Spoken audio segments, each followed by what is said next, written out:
If I were to reach out and touch this, I would probably die. But the purpose of this video is we're going to talk a little bit about this engine. Now this is a Briggs and Stratton from the 1930s to the 1940s of unknown exact model. I think it's a Model B, but it could be something else similar to that. This is the last of my grandfather's engine collection. My grandfather was very into the Northeast antique stationary engine collectors groups, and he went to a lot of shows. If you've ever been to an antique engine show in New England, he was more active, I believe, in the Dublin, New Hampshire show, which they have every fall.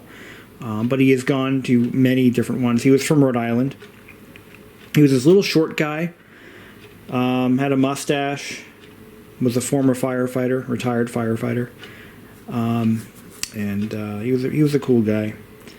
But he was very active in the antique gas engine circles. And this is the last engine that we have from his collection. He had two International Harvester LA engines. One of them was painted red, and it was hooked up to a 1908 Deming water pump. And it was used for a display for a number of years. I never actually saw it in action, to be honest with you. Him and I weren't really that close.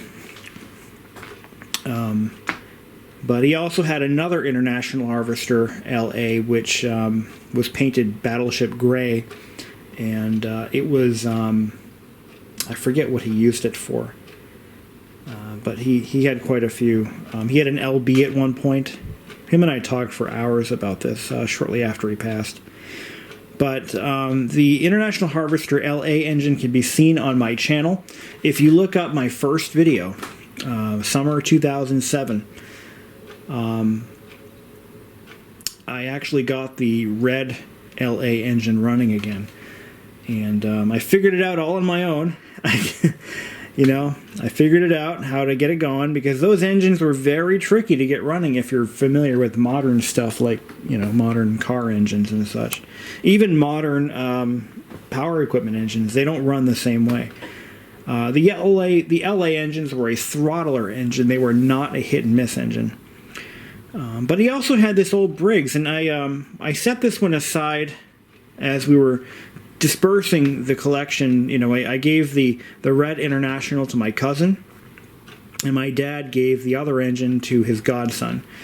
And it was something that him and I agreed to do because we weren't doing anything with the engines. They were sitting out in a trailer, and they were just getting exposed to the elements. I was living in a condo, so I couldn't do anything with them. And my grandfather's dying wish was that the engines were enjoyed and preserved and never sold. He didn't want them sold off. So we kept our word and did what we had to do. But this guy was tucked away in the shed, and I was helping my dad clean it out. And because my parents are moving to a much bigger house, and this engine was just sitting there, and we're like, And my dad's like, I'm going to throw it away. Do you want it? I'm like, of course. So let's get into it. So this is a 1940s to 1930s. We're not really sure. We don't even know what model it is. It is a Briggs and Stratton. I don't know a heck of a lot about it. The parts that are missing, I don't have. I need a shroud. And I need, who knows what that carburetor looks like inside. But I do have the fuel. I have the entire fuel system. I don't have the, there's an intake, an oil bath intake that mounts to this. And I don't have that either. I don't have the exhaust, but I do have the fuel bowl, or the fuel sediment bowl. I have that, and it's not broken. Got a flywheel.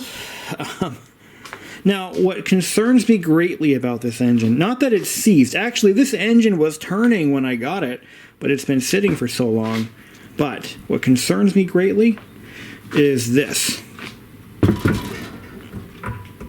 Hear that?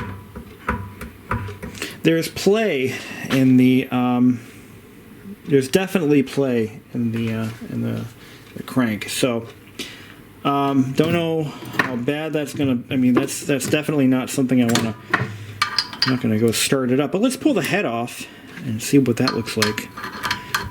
This engine hasn't been started. I don't recall my grandfather ever having this engine running. I think he bought it like this, and he had plans for it, and he never did anything with it. But before we do take the head off, let's take a look at how Briggs and Stratton engines were put together back then. Very different from how they are now. Now, the engine that's on that tiller is about the same horsepower rating. It's about a 5 horse, and I believe this is actually about a 3 horse, 2 to 3 horsepower. But you can see that it is nothing like your modern day Briggs. And in fact, Briggs and Stratton engines made from the 1950s on up, this is basically the form they took. They had an alloy block, or aluminum block, aluminum head, stick carburetor. This is something out of this planet. It is a cast iron block, cast iron bore, aluminum head, and you look at how the block is, or the base of the block is built, where the sump is. I'm not sure if that is. Yeah, that is the sump. So yeah, that's definitely the sump.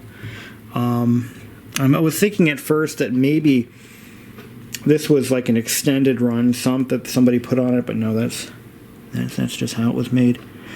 Very different from a modern day engine. There's your oil, your crankcase breather, sorry, and you can actually see the pushrod tubes. There's that one. So behind here is your pushrod box. And the carburetor. I've never seen a carburetor like this before.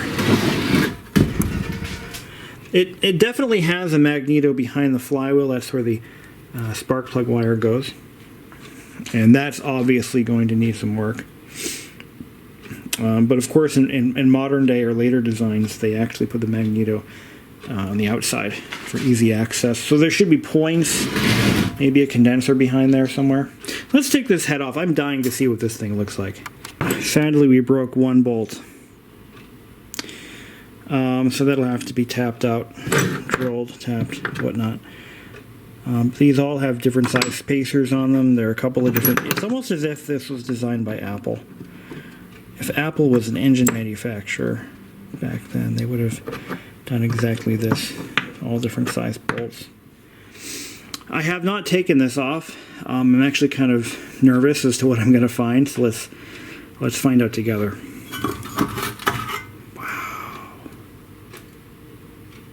Wow. The combustion chamber shape is very similar to what you might find in one made today.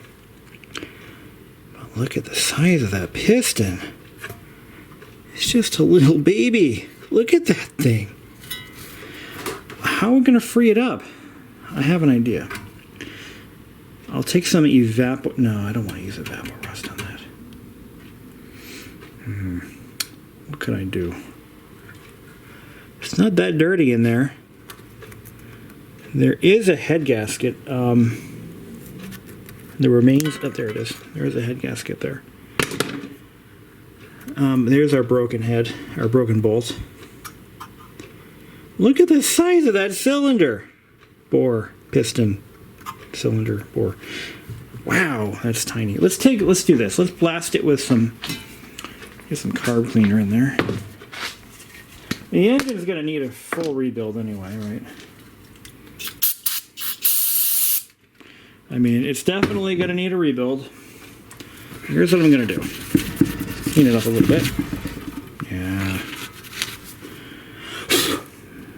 Yeah. And look at this. Look at that. Somebody scratched the shit out of it trying to clean carbon off at one point.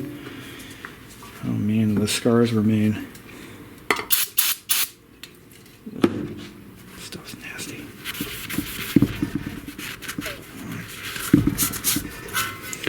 Yeah, she's stuck all right. There's a nice band of rust right there. Now what I could do,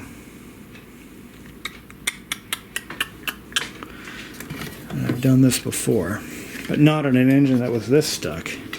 Spray a little WD-40 in And what's going to happen is the WD-40 will eventually creep its way around. What I can do is take some kind of, where's my soft brush? I have a copper one here, or a brass brush here somewhere. Oh. Yeah, in it for a penny, in it for a pound. Let's just kind of, don't reef on it, but just, you know, kind of work this out. This engine sat behind my grandfather's shed, uncovered, for about, near as I can tell, I'd say about 10 to 12 years or so. It just sat there. He never did anything with it. He never got it running, and now I think I know why. Finding parts for this engine is going to be a challenge, that's for sure. I'd almost have to find another whole engine. But what really makes me nervous is that clunk. I can feel it in the flywheel. At least the crank bearing is bad. Which on these engines, I'm not sure if this is a poured Babbitt bearing or not. I don't know for sure what kind of bearing system they got going on in here. I haven't had a crankcase apart. Clearly, I haven't even dove into here much, but look at that's going to clean up pretty easily. This engine's got problems. If it's got a bearing knock like that, yeah, it's salvageable for sure, but it's going to cost a lot of time and money, and I don't really have a machine shop, but I'd like to honor my grandfather by getting it running again, one way or another. Now, is there a socket that I can get? No, I can't. There's nothing I can get on the crank, but I can use the pulley as a... yeah.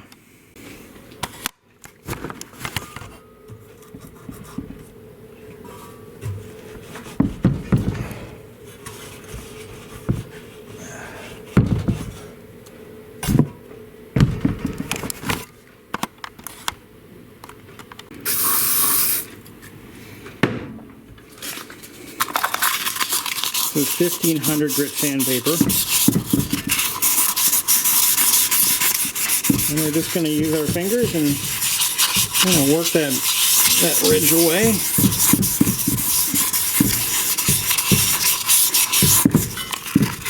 It's going to be honed anyway. But you can tell it's been sitting like this for a long time.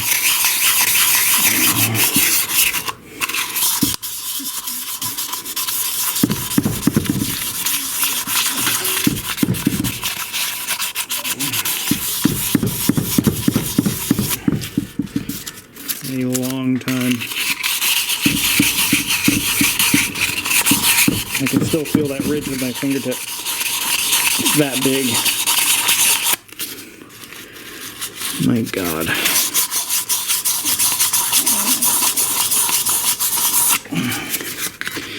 In fact, there's some pitting too. So this thing should have, yeah, this thing needs to be bored out, more than likely. It definitely needs to be bored. So if I, yeah, I don't know if we're going to be able to, yeah, you see, it's actually pitting pretty bad. So let's get some oil, now that we got it freed up. We'll get some, I think I have an oil can here somewhere. Or that could be in the basement. I know I had one up here, though. I got seafoam spray. What the hell, why not? What's it gonna do, make it worse? Alright. If only this thing had been stored at its compression stroke. See, we'll be able to get it up there, but it's gonna ruin the rings. What's left of them. There we go. So yeah, this thing's gonna have some compression loss. For sure. Get that ooze out of there.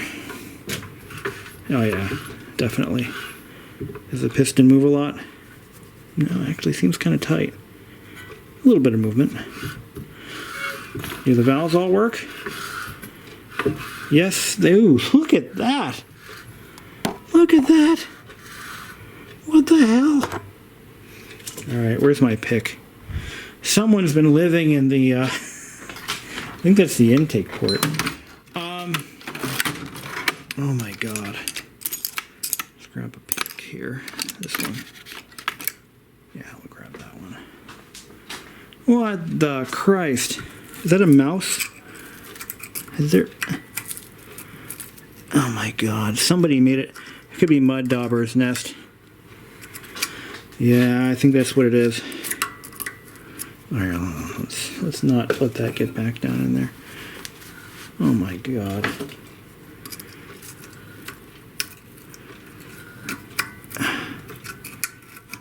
Yeah.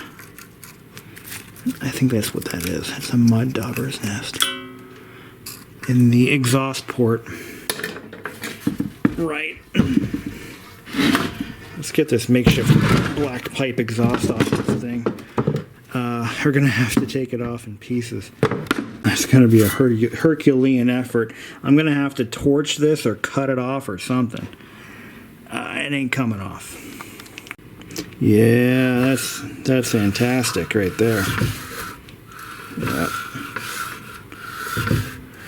Now, as to whether or not the magneto works, I'm going to give that a solid no effing way. What I could do is attach a drill to this thing and get it spinning.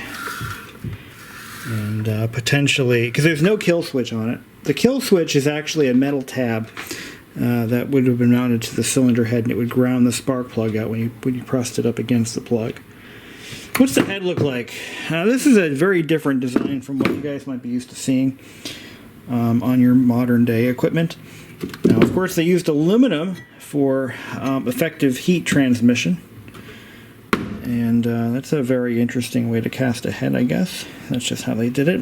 One piece. Probably some casting sand still in there, who knows. But my God, this thing has a tiny little bore. But you get this thing running and you're gonna hear a bit of a knock. For sure. But at least it's free at this point, so we've made some progress. And I could probably just hone that bore, put some new rings on there, or maybe not, maybe even reuse what I got. You know. But what I'm going to do is, for now, I'm going to get some of that sea foam, and we're going to just kind of get it in there.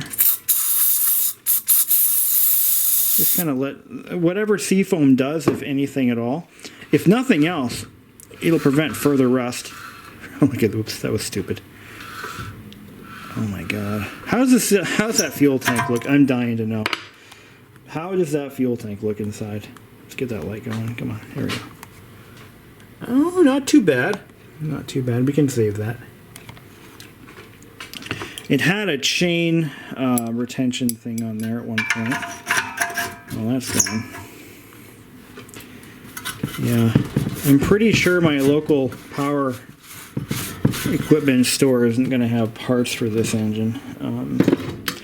So finding, what's that? Oh boy, we got to look in that crankcase. We got to take a look in there and see what horrors lie within. I'm going to need a smaller pair of channel locks or a pipe wrench. A pipe wrench. We will take it apart. Let's see what's going on in there. Yeah, the exhaust pipe there. There was a mud dauber's nest in there. I'm going to have to heat that up with a torch and hope for the best. Take the oil cap off. Let's see what we got. Oh, it's got a dipstick. Oh, cute. Alright, it's got oil in it. And I don't think I would trust that oil, but it has oil. Look at that little dipstick. Cute.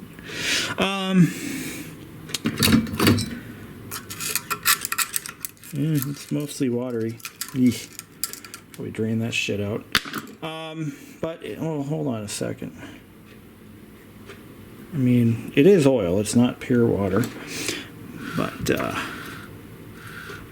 okay. So we've got something to work with. We just need to we need to tap that one out. We can see the other end of it here. We got to tap that out somehow. I don't think the block is cracked. Carburetor could be horrifying. Should we look in that carburetor and see what it looks like inside? I've never even seen one like it. Let's get a little adventurous.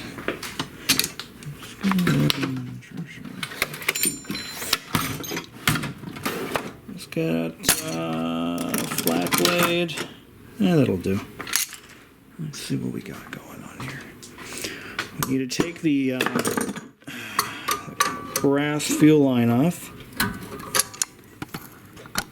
Should be using a wrench for this, I know. I have, that's going to ruin the fitting. What am I doing? I actually have, but they're metric. I have metric line wrenches. So, well, let's see how far we're off. Back then, they were definitely not using metric in America. Ow. I just ran my elbow into that.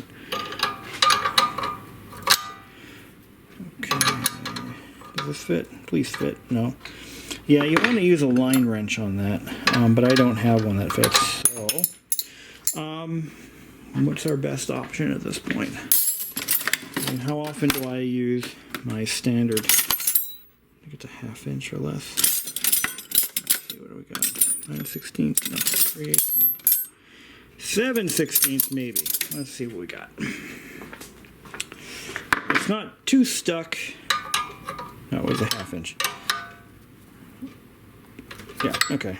She's free as a bird. There we go. Off with your nut. That was mean. This engine needs a complete restoration. I'm telling you, it's going to need to be completely torn down all the way to the block. It's going to need some bearing work for sure. It's going to need work. But let's just see how bad that carby is. If you watch a lot of YouTube videos from other people who do, small engine repair and antique engine repair, you might have found a guy named Musty One. And Musty One is actually local to me. I have never met him in person, but he is definitely within driving distance of me. And I'd like to hook up with him and see if he has any ideas and suggestions on how I should proceed. Look at that. Cork float. Still has a faint odor of gasoline. Look at that. That is so odd. Look at that. That is so ornate and antique and vintage. Look at that. That is so cool. That's just how they did it back then. Now, this cork is coated in what looks like varnish, and that is more than likely the residue of old fuel. And there is what appears to be a weight, a little pin stuffed in there, maybe for additional ballast. And it sits right in that seat right there. A little hole. And that's going to be your fuel. That's going to be your fuel inlet from the fuel tank, maybe? Hold on. Or am I looking at it backwards? Oh, I could be looking at it backwards.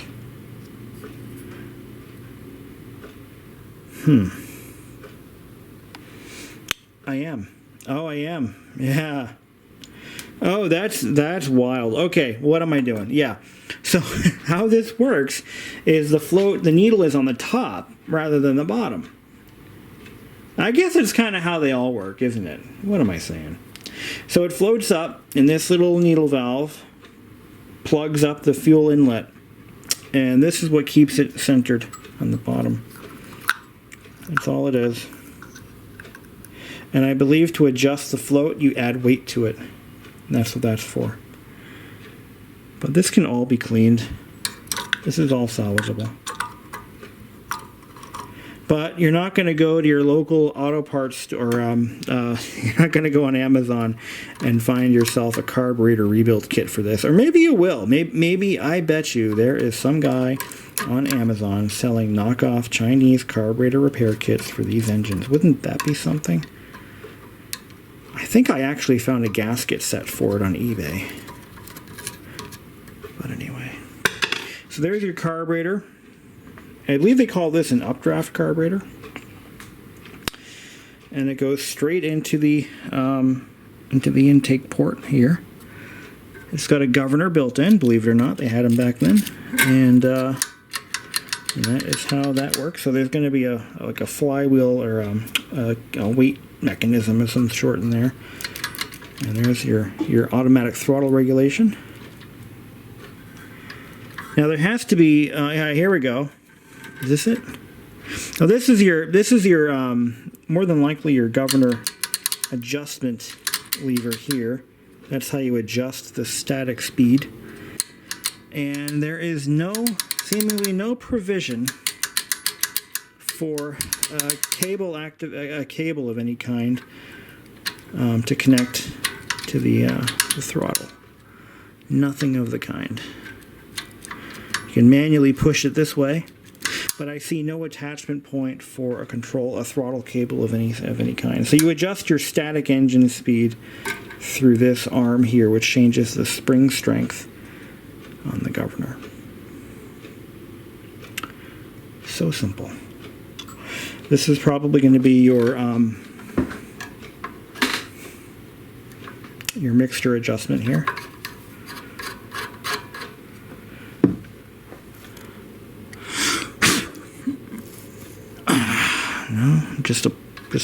Basically a Welch plug. All right then. So how do you adjust the mixture in this carburetor? Oh, probably. Oh, there it is. Here's probably your needle valve adjustment for the thingamajigger. Yeah, this guy here. Yeah, you see how it's got thumb notches on it? There's your needle valve right there. That's for adjusting the mixture. And then you've got some shrouding left. Thank God we have that, and it's not rotted away too bad. So you got all of that. We can save that. Evapor-Rust, dip it. Refinish it with some nice, maybe a nice good quality black paint. The engine's a free roller now. Woo, shit. Don't do that, you idiot. I should know better. I did it. I think we honed that. I did it again. Don't touch the damn thing. Okay. I did it again. That's okay. That's okay. We're in the garage. We can do stuff like this. Now when I should do that. I should put this on the kitchen counter. You know a woman loves you when you put an antique engine on your kitchen counter. Just saying. Now, all I have here is a serial number. 61461. Don't know what it means. I don't have a model number. That would be on the tag that was bolted to the shroud or riveted to the shroud, just as they do in modern times. They stamp the numbers on the shroud. Does this thing still run? I haven't started this since my last video on this thing. I bet you it'll run. What do you think? Let's see. Let's give it one. No, huh? No. Oh, wait. Did I choke it? Choke it. No. No. Well, she started.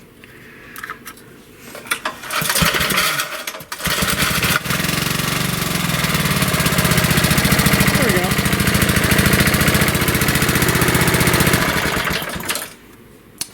That's your Briggs for you.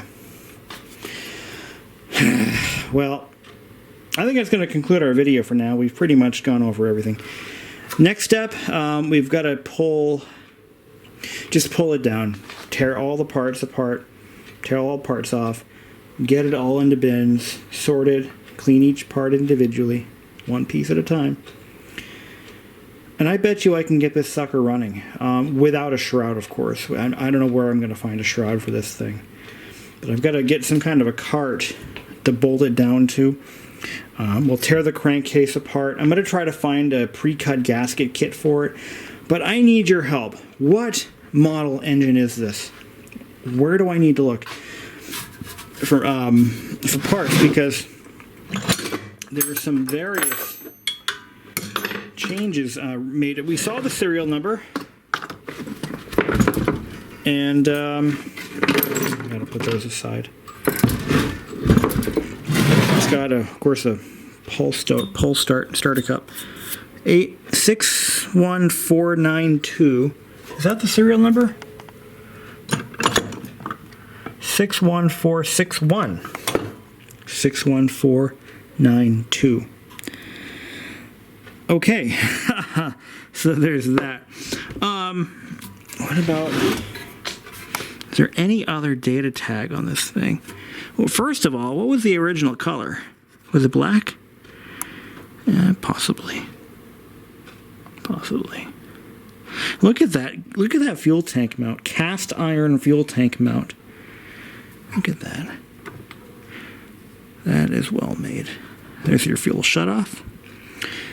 Here's how we drain the starter cup. Is there anything underneath that might be of note? No. Oh, we have a color. It was green. Do you see that? It was forest green. And I don't see any numbers stamped into the base. All right, here's the flywheel. Okay, often they would mark a casting with the year of production, 237D. Okay, does that mean anything? Any of you Briggs engine connoisseurs, any of you have any idea as to what I'm looking at here? 237D. We have a color though. It was dark, kind of like a. Here, let's get another look at that. Clean that up a bit. Well, I can't really. It's kind of rigid. I can't get up in there, but we have the color that it was originally painted. Possibly originally painted. To remove this starter cup and flywheel, it looks like I'm going to have to, there should be, I don't see a keyway or a set screw in here. There's no way I could get to it. I bet you it's threaded on the, yeah, that's probably it. It's going to be threaded onto the shaft. I've got to put something against the flywheel and knock it loose. It's probably reverse threaded. So the engine turns this way. You can tell because of the direction of the starter rope where the knot goes. So it's going to go this way. So this is going to be threaded, reverse threaded on there. It's probably the case. Well, there you go. We got a project on our hands. Now I have, I'm known, like my father, I'm known to leave a trail of unfinished projects behind me, but I assure you, I will finish each and every one of them eventually. But I got all the time in the world, or at least until the coronavirus kills me, whichever one comes first. But yeah, that tank is unpainted. Probably a galvanized tank. Made in USA. Those are words you don't see anymore. What's that say? What is that? I can't read that. Something wrap. I don't. Let's get. I didn't bring any. Ah, here we go. Let's see if we can clean that up a little bit.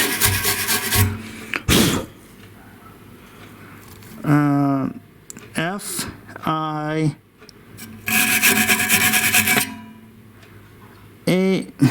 Hold on.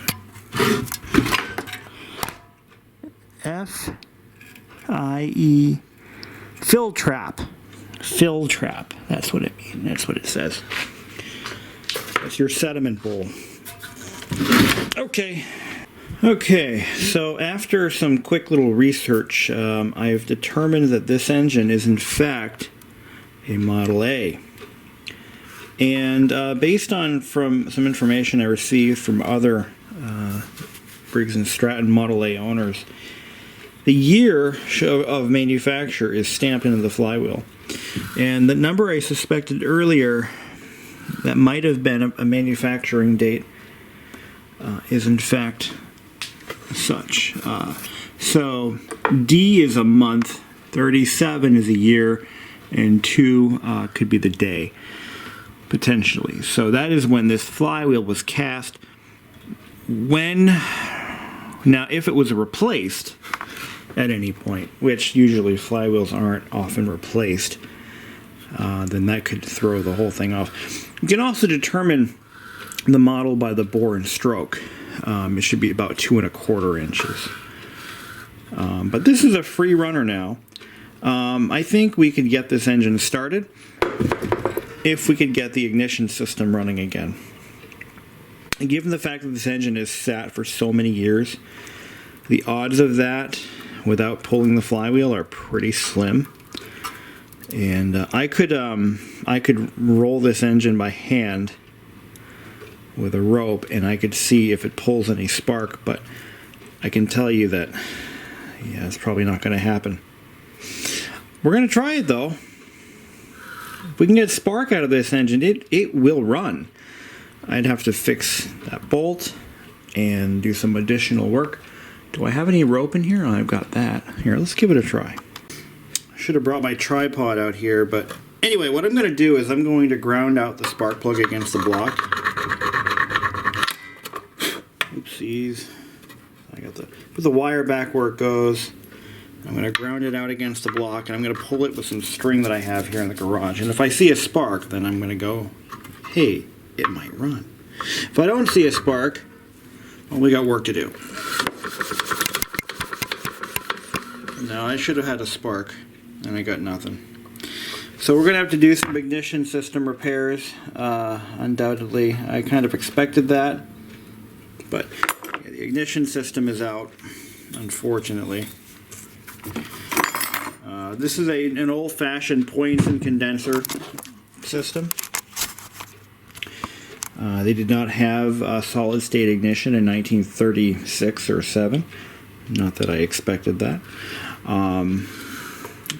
But anywho. So we're going to pull the flywheel off, and I actually got to look up how that's done. I'm not really sure how it's mounted to begin with. And we got to pull the magneto out. Take a look at the condenser. There should be a cover underneath this flywheel. Pull that cover off, and then we'll see our points and condenser and see what's going on there. It's probably, more than anything else, it's probably a simple case of corrosion on the point contacts. Well, that'll be in another video, and we'll look at that and see what's going on. And I'm gonna have to get an easy out. I'll pull this busted head bolt out. I found a source for parts. So, or most of the parts that I think I'll need. The flywheel cover, that's going to be $100, and it's made of cast iron. I want to get that first. Those are usually the hardest thing to find, and everything else will just come together. And that carburetor, we'll pull that off, and I might send that out to get it blasted with like soda or something a little less abrasive than sand, make it look new. And this might be just a winter project. You know, we'll see what happens. So until then, guys, you have a great day.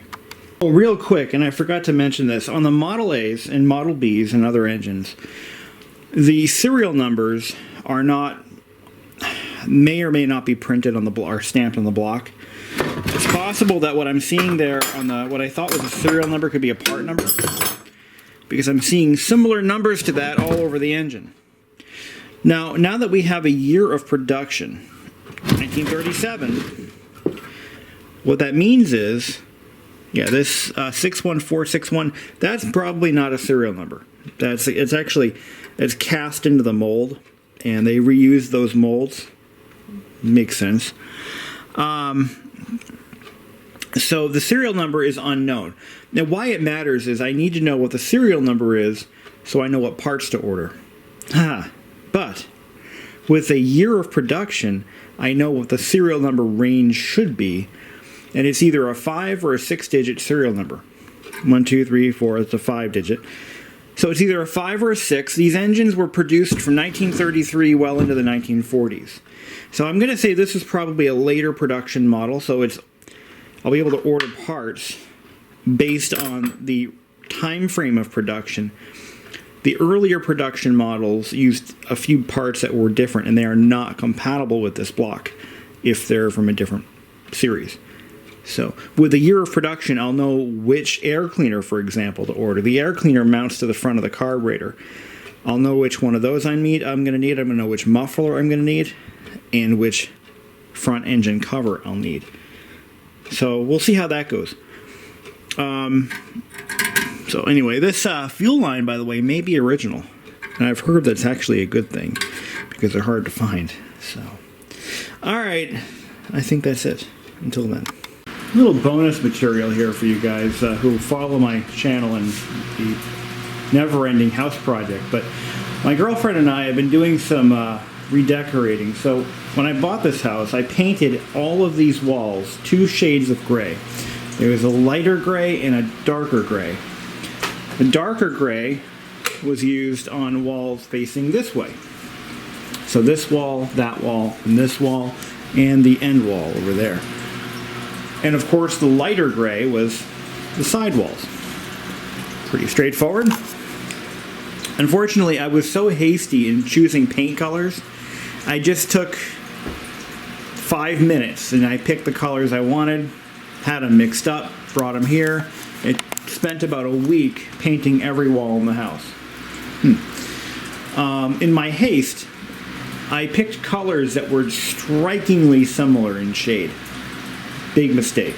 It was a waste of time because the contrast just wasn't there. You couldn't always tell. You had to really look closely to see that they were different colors. So my girlfriend said, "Hey, I want to do something with that wall right there." And I said, "Sure. What do you have in mind?" So we went to the local hardware store. We went to Ace Hardware. Ace was the place. Anyway, we picked out a color that we agreed upon. It was like a plum. And then, you know, she picked out a mirror, put a big mirror above the fireplace. It looks nice. And then I'm like, you know, I want to do something with the rest of the house because this is crap. So I went ahead and I picked out this nice shade of blue, and I painted these 3 walls this way. We're going to leave the rest of it that color. And I also took care of the hallway. And took care of that too. And went ahead and repainted the doorbell resonators. A nice metallic silver. They are brass. They were brass plated. And I used a citrus strip to remove all of the old lacquer, clear lacquer that was on them. And gave them a nice good double coat of what you see there. And I remounted the CO meter detector thing a little bit more in line with that. It was up here for some reason. I don't know why I mounted it the way I did, but I lowered it so that it's more visually. It's not perfect, but it's good enough. And yeah, so that's that. Thought I'd throw this in there. We'll be doing an update video on the house, the 2-year mark, which is coming up in November. So we'll do a big update on that. By that point, I'll have the bathtub repainted. I've got a company coming in to do that. But I like how this blue, when you're walking this way into the bathroom, you're walking into the bathroom. There's a cat and a mouse. Cats leave their toys everywhere. When you're walking in, you first see this blue. And then you see this shiny black floor. And then the pink tile, which is staying. And then it just kind of works. It works together. It helps. Every color helps out the adjoining colors. It's funny how that works out. This wall here is painted the same shade. Let's see.